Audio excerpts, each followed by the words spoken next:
Good morning from Luxor, Egypt. Today, we're exploring some of the most legendary sites from the ancient world. The Valley of the Kings, Medinat Habu, and the Colossi of Memnon. Let's start with the practical info. The Valley of the Kings is open daily from 6 a.m. to 5 p.m. You'll find it on the west bank of the Nile, just across from the modern city of Luxor. A standard ticket costs 260 Egyptian pounds. That's roughly $8, and allows you to visit 3 tombs of your choice. Some special tombs, like Tutankhamun's, require an additional ticket. You can purchase tickets right at the entrance or online in advance. This valley was chosen as the royal burial ground for pharaohs of the New Kingdom, Egypt's Golden Age, from around 1550 to 1070 BC. Over 60 tombs have been discovered here, many carved deep into the limestone cliffs.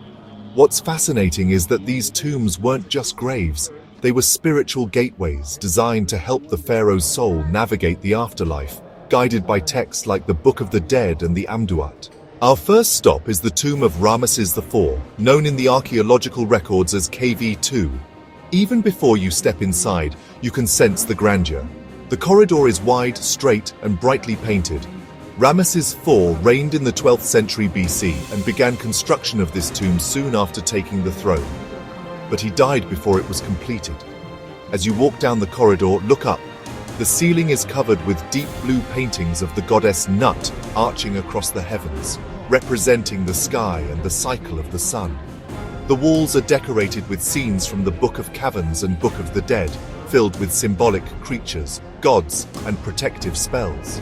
At the end, the burial chamber still houses a massive granite sarcophagus, one of the largest in the valley.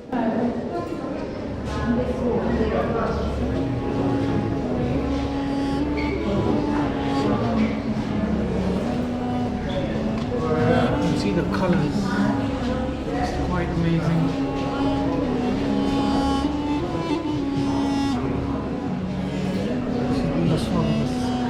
Everything is being shifted to the museums now. You can see the wall.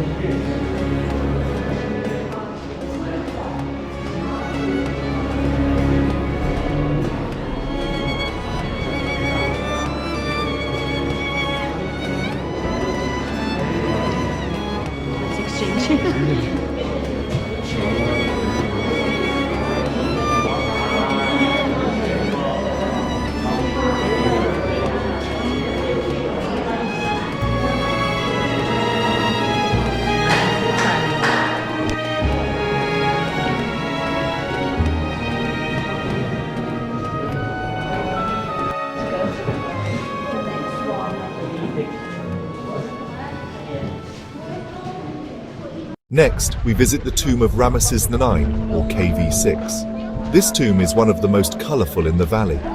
The pharaoh ruled during the 20th dynasty, around 1129 to 1111 BC. The layout is long and straight, which makes it easy to explore. What stands out are the vivid ceiling paintings, bright yellow stars on a deep blue sky, symbolizing eternity. The walls feature gods like Osiris, Anubis, and Ra, along with sacred texts designed to protect the king's journey into the afterlife. The burial chamber is unfinished, but that gives you a unique glimpse into ancient construction methods. You can still see the chisel marks in the stone.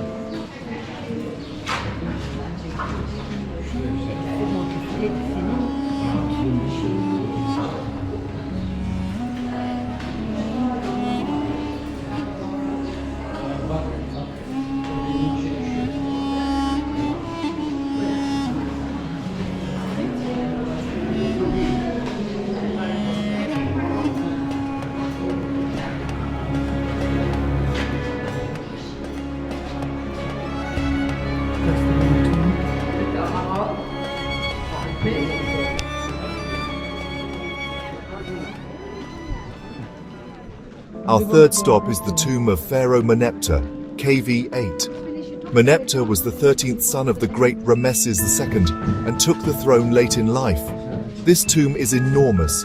You descend through multiple corridors and pillared halls before reaching the burial chamber. The sarcophagus here is extraordinary. In fact, it's made up of several nested stone coffins, with the outer one carved from red granite.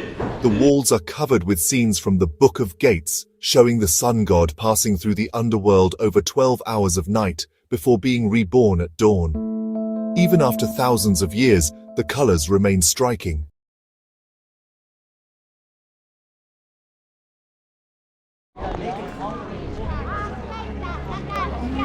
तो भाई देख लेना, हमने तो सिर्फ जो included था वही लिया है। बाकी आपको अगर एक्स्ट्रा चार्ज पे करना है 1000 पाउंड, 1000 इजिप्शियन पाउंड, और 300 तो ये टूटनखामुन का है और सेटी 2 का आगे है, तो हम तो ले नहीं रहे, तो आप देख लेना। तो ये है वैली ऑफ द किंग्स, और आप मिलते हैं अगले ब्लॉग में। हाबू, it's not very far from other attractions, so if you're in the area, you must visit this place.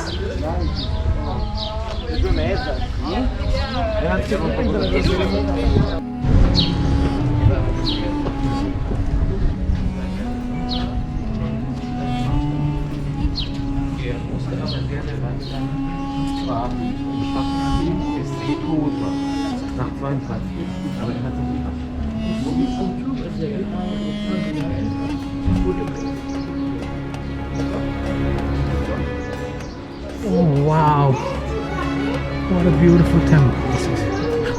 Absolutely amazing.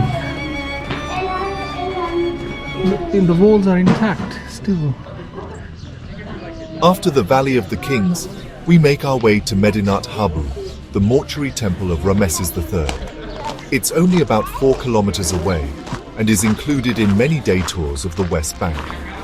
This massive temple complex was built in the 12th century BC to honor Ramesses III, one of Egypt's last great warrior pharaohs. Still see the blue color.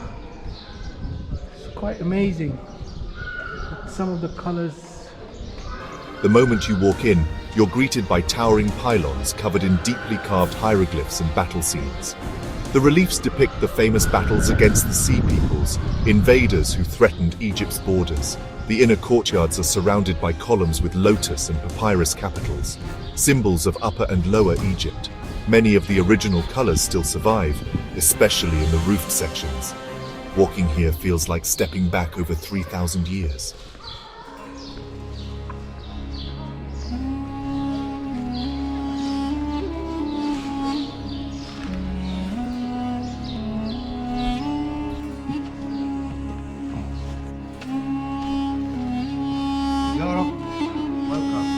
شكرا. تمام. تمام تمام. من وين؟ انت؟ انت من وين؟ الهند. الهند. شوي شوي.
Our final stop for today is the Colossi of Memnon, 2 massive statues, each about 18 meters tall, representing Pharaoh Amenhotep III.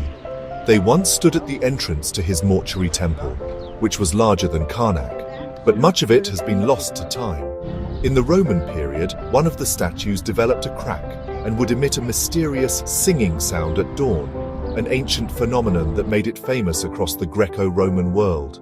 And that brings us to the end of our incredible day on Luxor's West Bank, from the hidden tombs of the pharaohs to the monumental temples and statues that have stood for millennia. If you enjoyed this journey, please like, subscribe, and share your thoughts in the comments. You'll find all the practical details, opening hours, ticket prices, and travel tips in the description box below. Thanks for watching, and I'll see you in the next adventure.